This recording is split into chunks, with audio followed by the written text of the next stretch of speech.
Hello friend, जितने भी बच्चे क्लास 10 2024 की बोर्ड परीक्षा देने वाले हैं और वो मैथ का पेपर देने वाले हैं तो उनके लिए काफ़ी ज़्यादा इंपॉर्टेंट होने वाला है, क्योंकि आज की इस वीडियो में हम 2024 के वायरल मॉडल पेपर को बताऊंगा। गणित का वायरल मॉडल पेपर जो कि हर साल बोर्ड परीक्षा में पूछा जाता है। ये बहुत ही वायरल मॉडल पेपर है। ये बोर्ड द्वारा ऑफिशियली जारी किया गया मॉडल पेपर है। ये आप upmsp.com पे सर्च करके इसका मॉडल पेपर भी आप प्राप्त कर सकते हैं। अगर आप हमसे चाहते हो तो डिस्क्रिप्शन में एक लिंक दिया है, व्हाट्सअप नंबर दिया, वहाँ से इसका मॉडल पेपर का पीडीएफ आप प्राप्त कर सकते हैं। और आज के इस वीडियो में मैं इसका सॉल्यूशन बताऊंगा, इस पीडीएफ का सॉल्यूशन क्या है और क्या क्या इस पीडीएफ में क्या क्या इस मॉडल पेपर में पूछा जाता है, सारा कुछ इस वीडियो में बताऊंगा। तो चैनल पर पहली बार तो चैनल को सब्सक्राइब कर देना। आइए वीडियो को स्टार्ट करते हैं। तो देखिए, सबसे पहले समय 3 घंटे 15 मिनट रहेंगे। पूर्णांक 70 का रहेगा। प्रारंभ 15 मिनट आपको जैसा कि हमेशा रहता है पढ़ने के लिए समय। सभी प्रश्न अनिवार्य है। दूसरा, इस प्रश्न पत्र के 2 खंड है, आ और बा। खंड आ में आपको OMR भरना रहेगा 20 नंबर का। उसके बाद में जितने भी OMR सीट रहते हैं। और खंड बा में आपका 50 नंबर का रहता है। OMR उत्तर पर अंकित किए जाने पश्चात तो उत्तर नहीं काटे जा सकते। मतलब एक बार अगर आप भर देते तो दोबारा आप नहीं काट सकते। खंड बा में 50 अंक के, जैसे कि हमने बता दिया। छठवां, इस खंड में कुल 5 प्रश्न होते हैं। और उसके बाद में देखिए और है, इस खंड में कुल 5 प्रश्न होते हैं। प्रत्येक प्रश्न के प्रारंभ में स्पष्टता लिखा दिया गया है कि उसके कितने खंड करने हैं। प्रश्न के अंक उनके सम्मुख अंकित है, मतलब प्रश्न के सामने उनके नंबर लिखे हुए। प्रथम प्रश्न से आरंभ कीजिए और अंत तक करते उस समय पर नष्ट कीजिए। मतलब जब शुरू से करिए और लास्ट तक कीजिए। तो देखिए, पहला क्वेश्चन हमारे पास आ गया है। यहाँ पर पहला आया है खंड आ का बहुविकल्पीय प्रश्न हमारा है, जो कि आपका बोर्ड परीक्षा में 20 नंबर का पूछा जाता है। कितना? 20 नंबर का आपको OMR सीट में भरना रहेगा। तो देखिए, सबसे पहला है, किन्हीं दो संख्याओं का LCM 60 तथा HCF 3 है। एक संख्या 12 है तो एक दूसरी संख्या होगी। तो इसका जो ऑप्शन नंबर ए है 20, दूसरा 15, तीसरा 180, चौथा 36। तो ऑप्शन नंबर बी सही हो जाएगा, 35 है। ठीक। उसके बाद में देखिए, अगला प्रश्न है दूसरा कि एक शून्येतर परिमेय संख्या और अपरिमेय संख्या का गुणनफल होता है, सदैव अपरिमेय होता है। सदैव परिमेय हो संख्या, परिमेय अपरिमेय दोनों एक। तो इसका ऑप्शन नंबर 1 हो जाएगा, सदैव अपरिमेय संख्या। तीसरा है रेखा युग्म समीकरण x + 2y - 5 यहाँ पर बराबर रहेगा, बराबर 0 और 4x + 8y - 20 बराबर 0। 1 नंबर का के हल होंगे। पहला, केवल एक अद्वितीय हल। दूसरा, अपरिमित रूप से अनेक हल। तीसरा, कोई हल नहीं। चौथा है 2 हल होंगे। तो इसका जो ऑप्शन नंबर 3 है वही सही हो जाएगा, ऑप्शन नंबर 3, कोई हल नहीं। उसके बाद में देखिए, अगला प्रश्न है चौथा कि वह सबसे बड़ी संख्या जिसमें 70 और 125 को विभाजित करने पर क्रमशः शेषफल 5 और 8 प्राप्त होता है। क्वेश्चन नंबर 4 है। तो देखिए, पहला 13, दूसरा 65, चौथा 875, चौथा 1750। तो आज इसका ऑप्शन नंबर ए सही हो जाएगा, 13। उसके बाद में पांचवा है 3 के प्रथम 5 गुणजों का योग है 45 या 55 या 65 या 75। तो इसका ऑप्शन नंबर 1 सही हो जाएगा, 45।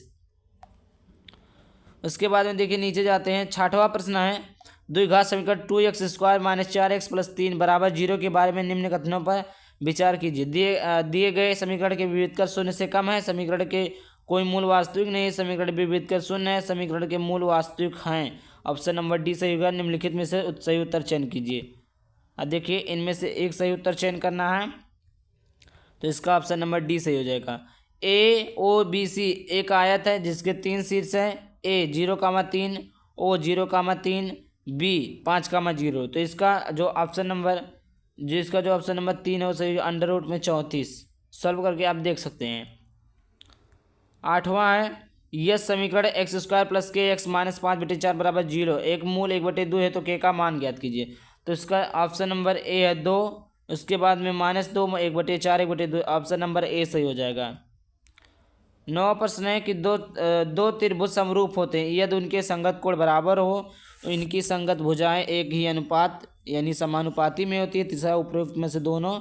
चौथा है इनमें से कोई नहीं। तो इसका जो ऑप्शन नंबर 3 हो जाएगा, उपयुक्त दोनों। उसके बाद में देखिए, अगला प्रश्न है यदि एक समकोण त्रिभुज ABC कोण C 90 अंश, AC 3 सेंटीमीटर और BC 4 सेंटीमीटर, तो बिंदु C से मिलाने वाली माध्यिका का माप। पहला है 2.5, दूसरा है 3 सेंटीमीटर, तीसरा है 3.5 सेंटीमीटर, चौथा है 4 सेंटीमीटर। तो इसका ऑप्शन नंबर ए सही हो जाएगा 2.5 सेंटीमीटर। उसके बाद में देखिए आगे प्रश्न देखते हैं हम। यदि sine theta minus cos theta बराबर 1 हो तो साइन 4 थीटा अपान कोस 4 थीटा का मान ज्ञात कीजिए। तो देखिए पहला 1, तीसरा दूसरा 3/4, तीसरा है 1/2, चौथा 1/4। तो इसका ऑप्शन नंबर ए सही हो जाएगा 1/2। साइन 2 ए बराबर 2 साइन ए तब सत्य होता है जब ए बराबर पहला 0 अंश, दूसरा 30 अंश, तीसरा 45 अंश, चौथा 60 अंश। तो इसका जो ऑप्शन नंबर ए है वही सही हो जाएगा 0 अंश। अगला प्रश्न ये है कि यदि थीटा बराबर 3 हो, यदि थीटा बराबर 3 हो तो 4 sine theta minus cos theta upon 4 sine theta plus cos theta बराबर है 2/3, 1/3, 1/2, 3/4। तो इसका ऑप्शन नंबर 3 सही हो जाएगा 1/2। 14 प्रश्न है सेक ए प्लस टेन ए 1 माइनस साइन ए का मान होगा पहला सेक ए, दूसरा साइन ए, तीसरा कोसेक ए, चौथा कोस ए। तो इसका जो ऑप्शन नंबर डी हो जाएगा कोस ए। 15 नंबर का प्रश्न है यह त्रिज्या 7 सेंटीमीटर वाले एक वृत्त के एक त्रिज्यखंड का कोण 60 डिग्री है तो त्रिज्यखंड का क्षेत्रफल होगा। पहला है पाई आर स्क्वायर थीटा पान 60 360 पाई आर स्क्वायर थीटा पान 180। तो इसका ऑप्शन नंबर ए सही हो जाएगा। अगला प्रश्न देखिए 16 नंबर का प्रश्न है एक सुराही निम्नलिखित का संयोजन है एक गोला और एक बेलन, एक अर्धगोला और एक बेलन, दो अर्धगोले या एक बेलन और एक शंकु। तो इसका ऑप्शन नंबर 1 सही हो जाएगा एक गोला और एक बेलन। ऑप्शन नंबर 17 है 1 से 10 तक की धनात्मक विषम संख्याओं का माध्य होगा। तो इसका जो ऑप्शन नंबर डी है वही हो जाएगा 5। 18 आंकड़ों 13, 15, 16, 17, 19, 20 की माध्यिका होगी। तो इसका जो ऑप्शन नंबर सी हो जाएगा वही सही 33/2। उसके बाद में देखिए अगला है कि यदि कुछ परीक्षणों का माध्य 27 से बहुलक 45 तब माध्यिका होगी। तो जो इसका ऑप्शन नंबर 2 सही है वही हो जाएगा 33। प्रश्न संख्या 20 है कि जब एक पासे को फेंका जाता है तो 3 से छोटी एक विषम संख्या आने की प्रायिकता। पहला ऑप्शन 1/6, दूसरा 1/3, तीसरा 1/2, चौथा 0। तो इसका ऑप्शन नंबर ए से है 1/6। अब देखिए यहाँ पर हमारा खंडवा शुरुआत होता है। क्या शुरुआत होता है यहाँ पर हमारा खंडवा शुरुआत होता है। खंडवा आपका टोटल 50 नंबर का, कितने नंबर का 50 नंबर का, जो आपकी आपको कॉपी में लिखना है। तो देखिए सभी खंड कीजिए। पहला क्वेश्चन स्पष्ट कीजिए कि 3 × 5 × 7 + 7 बराबर एक भाज्य संख्या क्यों है, 2 नंबर का। उसके बाद में दूसरा है यदि कोट थीटा बराबर 7/8 तो 1 + sine theta 1 minus sine theta upon 1 + cos theta 1 minus cos theta का मान निकालिए। उसके बाद में देखिए अगला प्रश्न है दो घनों जिनमें से प्रत्येक का आयतन 64 सेंटीमीटर क्यूब है के संकलन फलकों को मिलाकर एक ठोस बनाया जाता है। इससे प्राप्त घनाभ का पृष्ठीय क्षेत्रफल ज्ञात कीजिए, जो 2 नंबर का आपका है। उसके बाद देखिए अगला प्रश्न है नीचे कि निम्न आंकड़ों को माध्य ज्ञात कीजिए। ये दिया है, इसको आप 2 नंबर का देखिए। जो आपका माध्य वाला क्वेश्चन होता है माध्य को बहुलक निकालना आपका टोटल 12 नंबर का पूछता है। तो ये चैप्टर बहुत ही ज़्यादा इंपॉर्टेंट है प्रायिकता। अगला क्वेश्चन है 2 नंबर का बिंदु -4, 6 बिंदु ए -6, 10 और बी 3, -8 को जोड़ने वाले रेखाखंड किस अनुपात, वही x1 m1 ही सूत्र लगेगा, आप लोग निकाल लेंगे। चाहे x और y में एक ऐसा संबंध ज्ञात कीजिए कि बिंदु x, y बिंदु 3, 6 और -3, 4 से समदूरस्थ है। अब देखिए ये हमारा 2 नंबर का सारा प्रश्न था। अब देखिए यहाँ पर आता है, अब हमारा आता है सीधा 4 नंबर वाला प्रश्न। कितने नंबर वाला प्रश्न, 4 नंबर वाला। निम्नलिखित में से किन्हीं 5 क्वेश्चन को सोल्व करना है। 2 घात 6x² -3 -7x के शून्य ज्ञात कीजिए और शून्यों तथा गुणांकों के बीच के संबंध सत्यता की जांच कीजिए। दूसरा है खा 2 संख्याओं के वर्गों का अंतर 180 है। छोटी संख्या का वर्ग बड़ी संख्या का 8 गुना है। दोनों संख्याएं ज्ञात कीजिए। अगला प्रश्न है सिद्ध कीजिए कि किसी वृत्त के किसी व्यास के सिरों पर खींची गई स्पर्श रेखाएं समांतर होती है। अगला है सिद्ध कीजिए कि किसी बाह्य बिंदु से किसी वृत्त पर खींची गई स्पर्श रेखाओं के बीच का कोण स्पर्श बिंदुओं को मिलाने वाले रेखाखंड द्वारा केंद्र पर आतरित होता है। अब उसके बाद में देखिए एक थैले में 3 लाल और 5 काली गेंदें हैं। इस थैले में से एक गेंद यादृच्छिक निकाली जाती है। इसकी प्रायिकता क्या है कि गेंद लाल हो, पहला है लाल हो, दूसरा है लाल ना हो।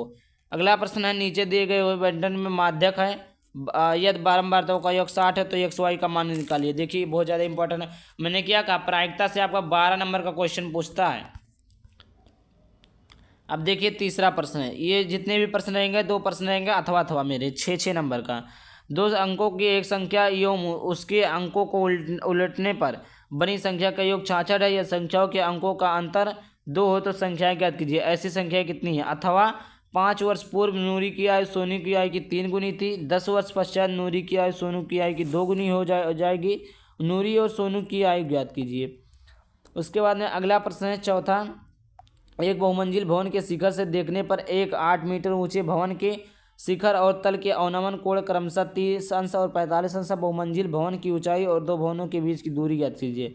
अथवा भूमि के एक बिंदु पी से एक 10 सेंटीमीटर ऊंचे भवन के शिखर का उन्नयन कोण 30 अंश है। भवन के शिखर पर ध्वज को लहराया गया और पी ध्वज के शिखर पर उन्नयन कोण 45 अंश। ध्वज की लंबाई बिंदु पी से भवन की दूरियां ज्ञात कीजिए। √3 का मान 1.732 लेना है। उसके बाद में एक प्रश्न और एक बर्तन के एक उल्टे शंकु के आकार का है। इसकी ऊंचाई 8 सेंटीमीटर है और इसकी ऊपरी जो खुला हुआ है सिरे की त्रिज्या 5 सेंटीमीटर या ऊपर तक पानी से भरा हुआ है। जब इस बर्तन में शीशे की कुछ गोलियां जिनमें प्रत्येक 5 सेंटीमीटर त्रिज्या वाला एक गोला डाली जाती है तथा इसमें से भरे हुए पानी का 1/4 भाग बाहर निकले जाते हैं, बर्तन में डाले गए शीशे गोलियों की संख्या ज्ञात कीजिए। अथवा एक गोलाकार कांच के बर्तन की एक बेलन के आकार की गर्दन है जिसकी लंबाई 8 सेंटीमीटर और व्यास 2 सेंटीमीटर, जबकि गोलाकार भाग का व्यास 8.5 सेंटीमीटर है। इसमें भरे जा सकने वाले पानी की मात्रा माप पर एक बच्चे ने यह ज्ञात किया कि इस बर्तन का आयतन 345 वर्ग सेंटीमीटर। जांच कीजिए कि उस बच्चे का उत्तर सही है या नहीं। या मानते हुए कि उपरोक्त मापन आंतरिक मापन। पाई का मान हमें 3.14 लेना। तो आई होप आपको मॉडल पेपर समझ में आ गया होगा। इसी प्रकार बोर्ड परीक्षा 2024 में मैथ का मॉडल पेपर पूछा जाएगा। आई होप वीडियो अच्छा लगा। वीडियो को लाइक कर देना और चैनल पर पहली बार आए तो चैनल को सब्सक्राइब कर देना। चलिए मिलता है किसी नए वीडियो में किसी नए टॉपिक के साथ। Bye bye. Thank you. जय हिंद, जय भारत, वंदे मातरम।